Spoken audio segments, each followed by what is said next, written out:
මැතිවඳුරුන්ගේ නින්ද ගැන විටින් විට අපූරු කතා අසන්නට ලැබෙනවා. පාර්ලිමේන්තුවේදී ඇතැම් ඇමතිවරු නිදාගත්තත් සමහර ඇමතිවරු ලබාගන්නේ කෙටි නින්දක්. වාහනේ ගමන් කරමින් ඉන්න අතරේ කෙටි නින්දක් ලබාගත්තු හිටපු ඇමතිවරයෙකු වන නැසී ගිය ලලිත් ඇතුළත් මුදලි ගැන නොයෙකුත් විස්තර පොතපතේ සඳහන් වෙනවා. ලලිත් ඇතුළත් මුදලි නැප් කියන ඉංග්‍රීසි පසින් හඳුන්වන කෙටිනින්දට ඇබ්බැහි වෙච්ච කෙනෙක් කියලා ඔහු ගැන ඔහුගේ චරිතාපදානය ගැන පොතක් ලියපු රංජිත් අමරකීර්ති පළහැපිටිය එම ග්‍රන්ථයෙන් සඳහන් කරලා තියෙනවා. නොනිමි මෙහෙවර කියන ඒ ග්‍රන්ථයේ ලලිත් ඇතුළත් මුදලිගේ නින්ද ගැන මේ විදිහට තමයි දක්වලා තිබෙන්නේ. හේ දහවල් කාලයේදී සාමාන්‍යයෙන් දිවා ආහාරයෙන් පසුව විනාඩි 20ක පමණ කෙටි නිින්දක් ලබයි.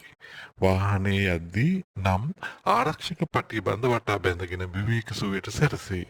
මට විනාඩි 20ක නිින්දකින් පසු දැනෙන්නේ අලුත් උදෑසනක් වගේ. ලලිත් කියා සිටී.